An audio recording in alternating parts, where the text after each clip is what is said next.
All right, thanks everybody for coming.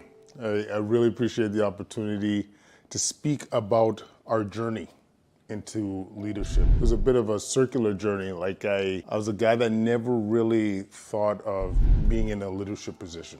Like I was just grinding. I wanted to get into med school, wanted to get into residency, fellowship. And as you'll hear from our story, a lot of this unapologetic approach came from a need to represent our values, to stick with what was most important to us.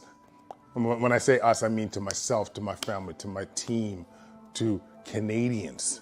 This is what unapologetic leadership is all about. Finding your values and using that as your North Star to guide you. How'd this all start for me? So I was in my fellowship program, grinding it out as I was talking about. You're in ICU, trying to do your best to get through the day-to-day, but there's always a patient or two that really sticks with you. And I had this trauma patient who really made a huge effort to try and get off the ventilator and get better. Like he was a trauma patient, so he had a tracheostomy.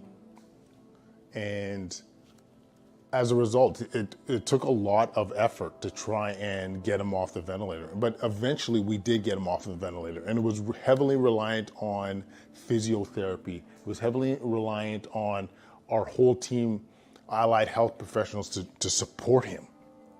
And this was an era of cuts, an era of cutbacks. And we're going into a long weekend, and my friend here doesn't get the physio he needs. And unfortunately, as a result, gets a mucus plug, gets a pneumonia, and it has like a huge setback.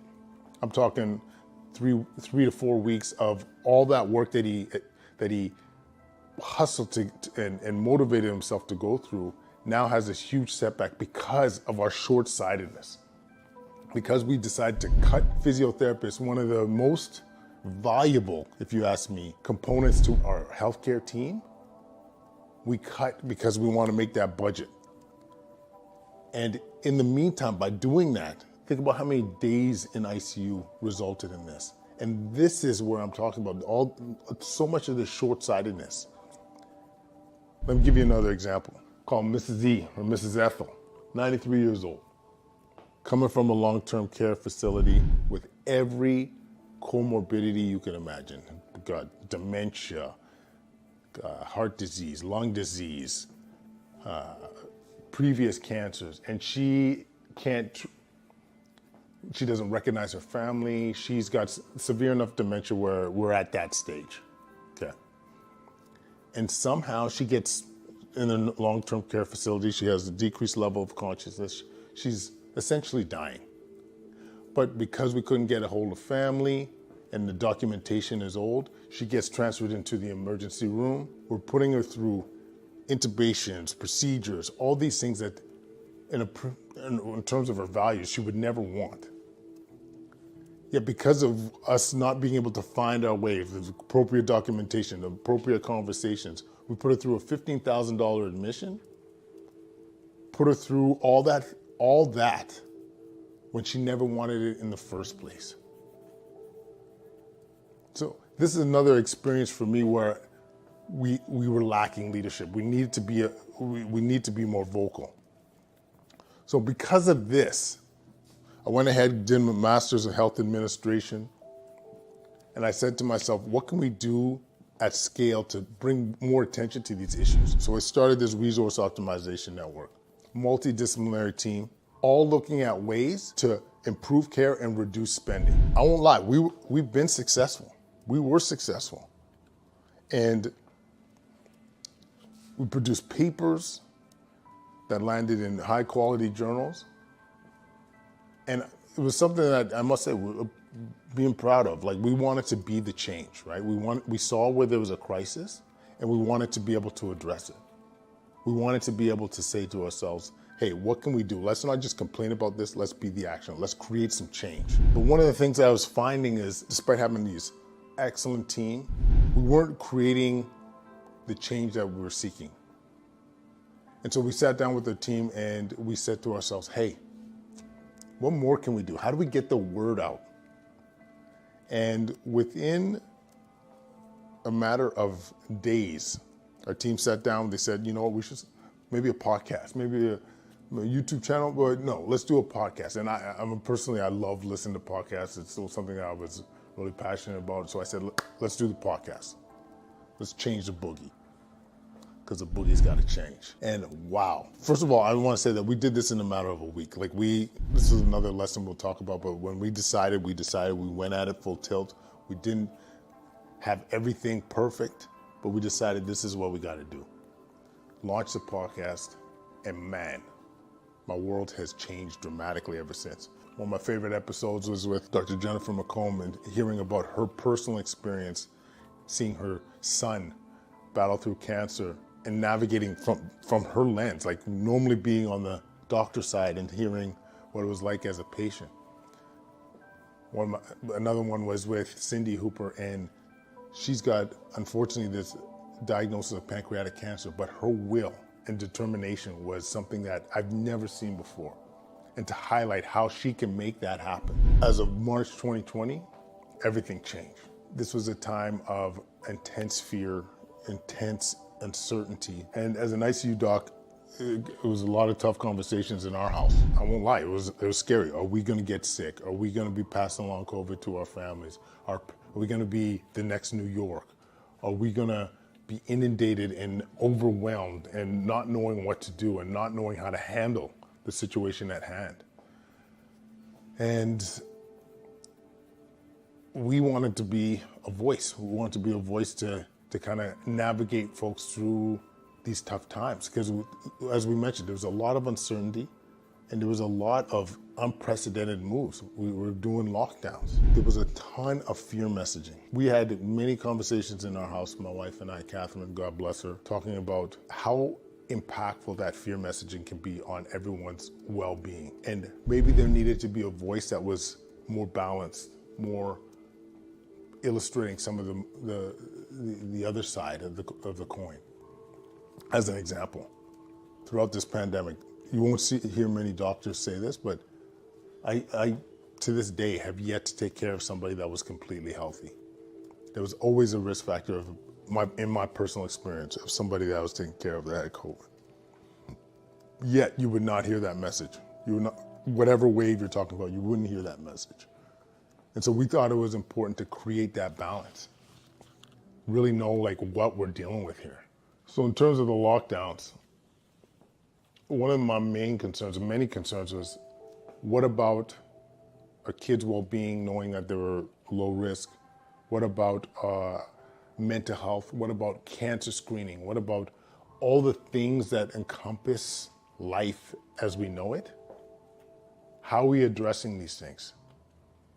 And so, once again, having a platform, I often would go on talking about what are the consequences of continuous lockdowns. I think it's important to say that first lockdown, even though it was unconventional, I wasn't against it. We didn't know what we were dealing with. Something didn't feel right about it, but I wasn't against it. But the repeated lockdowns, when we knew our kids would suffer, we knew that cancer screening would suffer, we knew that our elective ORs would suffer, we knew that the impact of society as a whole wasn't being accounted for. That to me needed a voice. That to me needed somebody to speak up. And as we talked about the many lessons that we'll talk about, we leaned on action on how to address these things.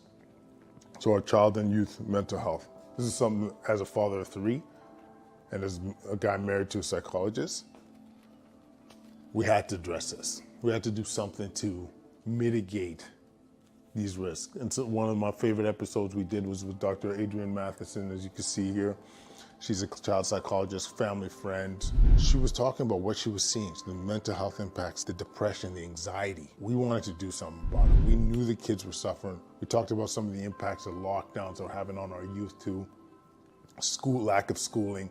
One of the important things that always irked me is when we close down schools, you close down people's outlets for just releasing stress and improving their mental health in general. But you think about the child abuse that can happen when the kids have nowhere to go.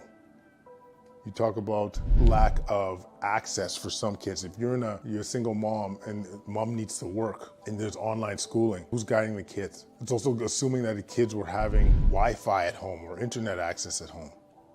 Nobody was addressing that concern of what if they're not having access. So what we did was we put together a charity, Bridges Over Barriers, to help mitigate some of this. How do we offset some of this? How do we get kids at least with the basic needs, but also help them to thrive again? Those that are in the pits, how do we rise them up? We took it in our own hands. We had an event called What About Bob? Raised over $20,000 in that initial event back in November. And since then, our charity has raised well over $150,000 to support kids in our community. The other important component of COVID and the restrictions is that it disproportionately impacted people of color, marginalized communities, indigenous communities. I felt like nobody was addressing this issue. When you are the Uber driver, Amazon worker, without paid leave, without a place to easily get testing, without shelters to be able to isolate when your family member gets sick, why aren't we addressing this? And what was heartbreaking is I was seeing this on a regular basis. People that look like myself entering the ICU and nobody saying anything. We got better at it, and I think this was one of the important things with all that advocacy. We saw that more talk about access testing to communities that needed it the most, that focusing on the most high-risk areas was a change that we needed to see. And we did, I must say, locally in Ottawa, we did pivot towards that, which was great to see. But at scale, I think we needed to do that earlier and more efficiently. Thinking outside the box, not necessarily thinking conventional ways, which we'll talk about in a second here. But the fact that we were seeing so many people of color impacted, we knew this was something we needed to address. We did shows on this on the podcast. We did on mainstream media addressing this. And our team did something else. As I said before, I've yet to take care of somebody that was completely healthy in the ICU from COVID. And what was clear to me was that the risk factor of metabolic disease was massive. The amount of people with diabetes, obesity, high blood pressure, dyslipidemia or high cholesterol. And the fact that we didn't raise this issue at scale was very frustrating. So on the show, bringing this attention to this, that you can reverse your type 2 diabetes. You can lose the weight, whether that's through low carb, whether that's through keto, whether that's through intermittent fasting. But once again, we wanted to be part of the change. So we got a grant through the Ottawa Hospital in Montfort. God bless these guys. To look at ways of reversing metabolic disease within these communities, within marginalized communities. This is so exciting to me because it's not only bringing attention, but it's creating change. It's not about asking permission, it's about acting. What can you do now to create change? A lot changed when the George Floyd events happened in May of 2020. Seeing a young black man die again from the hands of police in that way, treated worse than an animal as he's asking for his mother, was bullshit. And you saw the world change. You saw people rise up. We weren't gonna sit on the sidelines. One of my favorite interviews we did was with Chica Oriwa. This woman is a hero. She was the valedictorian, I believe the first black valedictorian at University of Toronto. She's the only black person in a class of 250 plus. And she was like, screw this. I'm in the most multicultural city, the most heavily dense population with black people in Toronto, and yet I'm the only one. So through her, she starts the movement towards getting black people enrolled, like a black stream into medical school. And this woman was straight up inspirational. After that interview, I was like, we gotta do more. So we started our own black mentorship program. We've had 3 medical students get into medical school. Our very first mentee is now starting medical school. It's not a matter of just drawing attention to it. It is action. It's what can we do? Getting a seat at the table. Me applying for leadership positions, whether that was a board at our children's hospital, whether that's department head for the ICU. This was a driver.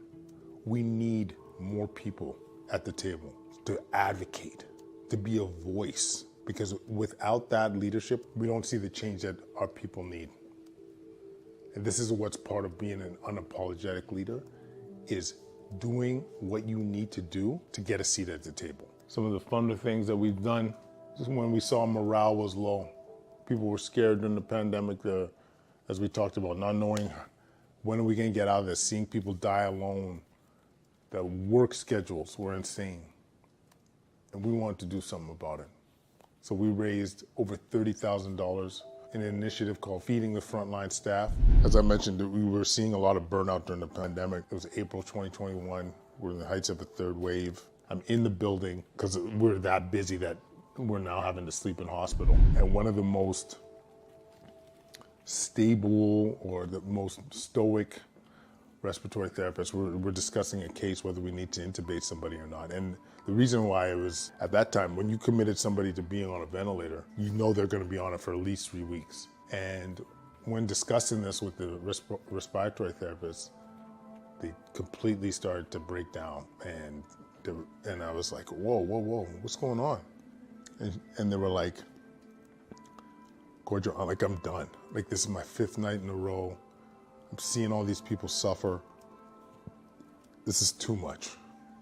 It really is too much. And when I saw this, I knew straight up, I talked to our team and I said, we got to do something about this. We got to do something to try and offset the amount of stress and burnout that we're seeing. So we created Solving Wellness. It was an initiative to provide online support, so workouts, nutrition advice, stress management, yoga, all on one virtual platform to try and support healthcare providers. One of the other areas I'm most proud about is advocating for prevention.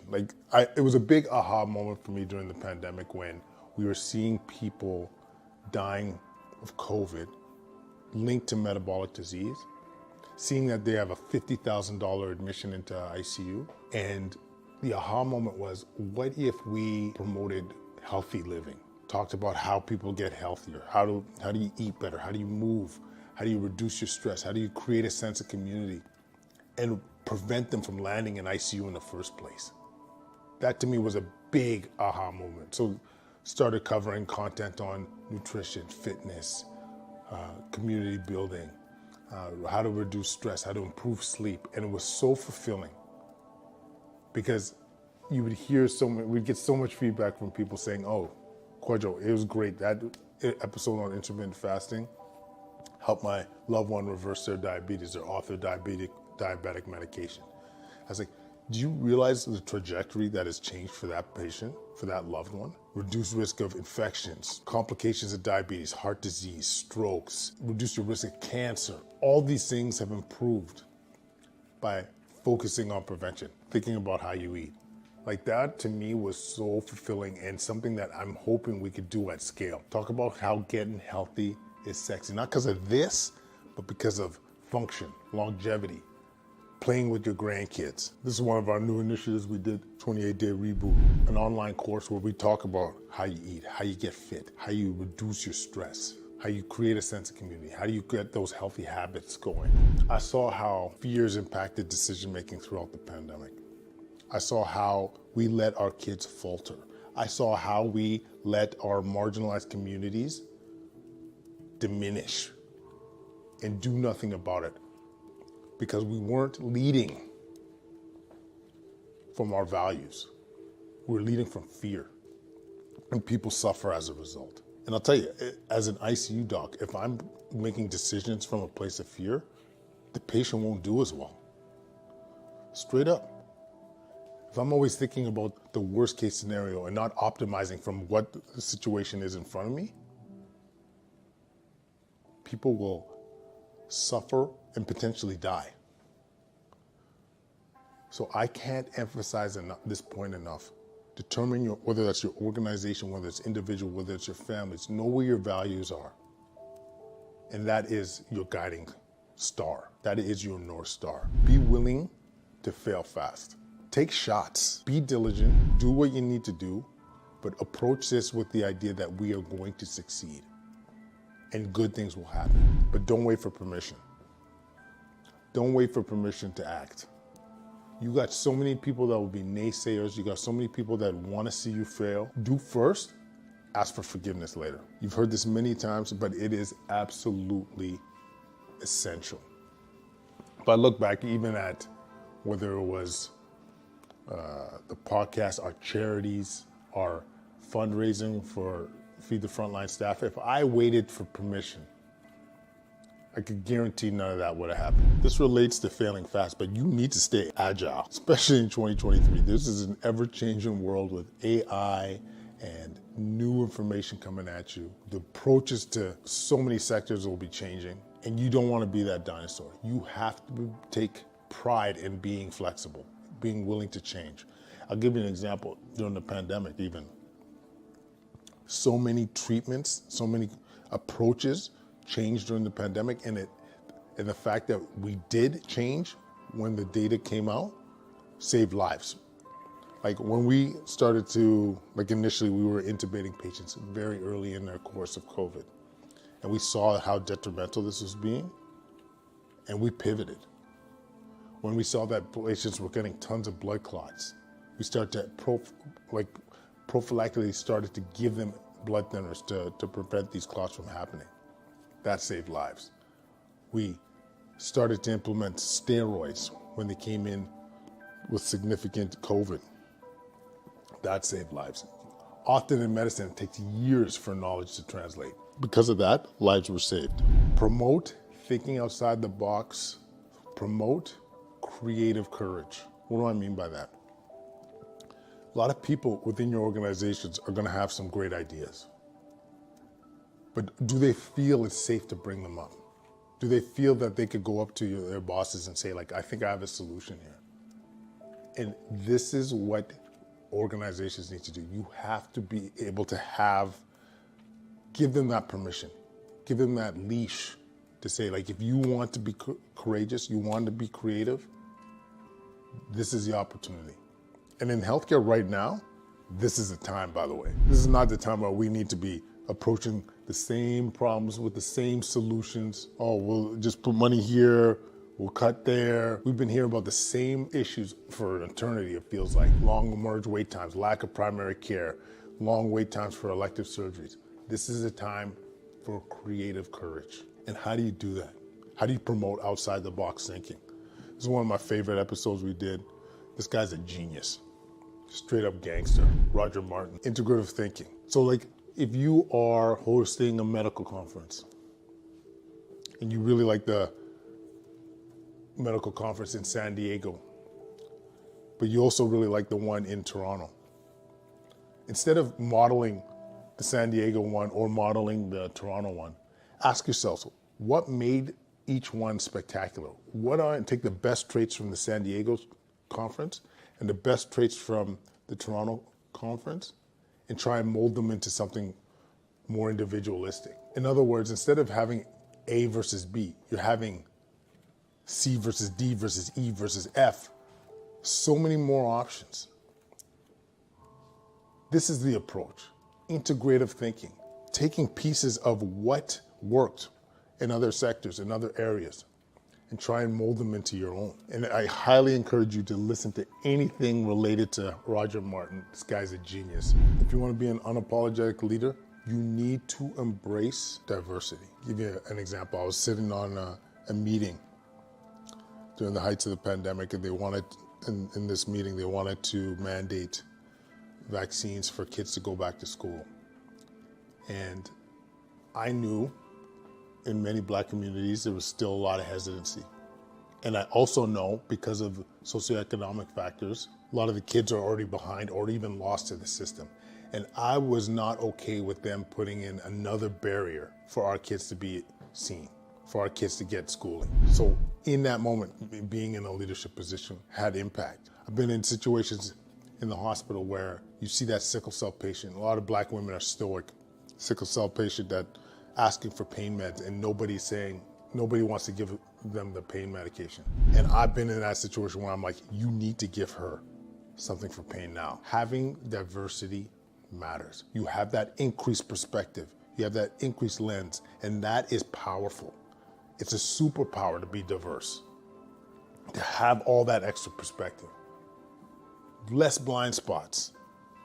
You approach things more holistically. This is the power of diversity. Don't let the perfect be the enemy of the good. See, there's a lot of medicine, a lot of perfectionists, yo. A lot of people want things absolutely perfect before moving forward. This is what I'm saying about failing fast. You get so many valuable lessons by moving forward. And when you get to apply those lessons, you're that much further ahead than the person that is stuck, not hustling. And so to be that unapologetic leader, advocate. Action over perfection. One of my favorite principles in the world. I live by the 80-20 principle. Pareto's principle, looking for that 20% that gives you that 80% of your results, and it's everywhere. Your workouts, what you eat. So many things will be impacted by that 20%. Finding that 20% that gives you the biggest bang for your buck. And same thing when you're leading, who are the members that are giving the biggest output? What are the actions that are going to inspire the team? What are the actions that are holding us down? Looking for that 80-20. And just leaning on efficiency puts you that much further ahead. I gotta say, I am one of the luckiest guys in the world because I have the best teammates. I have a team that I get to rely on, that I could not hesitate to delegate tasks off to. Without them, I wouldn't be speaking to you today. It's all about having a great team, learning how to delegate and feeling comfortable with your team members, knowing that they will fulfill your responsibilities. And they won't do it perfectly, but they will get you that much further ahead if you are doing the things that you're best at. And for me, that is visionary, being high level, looking at creative ideas as opposed to doing the nitty-gritty day-to-day. One of the advantages of being in a leadership position and being that unapologetic leader is that personal growth. You can do so much more than you think you can. And this is what having this approach has taught me. Would I ever thought of being department head on a board of governors at a kids hospital, being a voice during the pandemic, social media following, like all of this, never would have thought of. And you realize through all this that you can do whatever you set your mind to, and it matters. It impacts lives. I don't say this often in public, but when people come and say, whether it's my advocacy that we've done for our kids, whether it's being a voice for Black folks during the pandemic, whether it's just being an advocate of healthy living and talking about how we could collectively live a more fulfilled, longer life, that has been special. I never would have imagined that being something that people come to me to say, and it makes all the tribulations that we had to overcome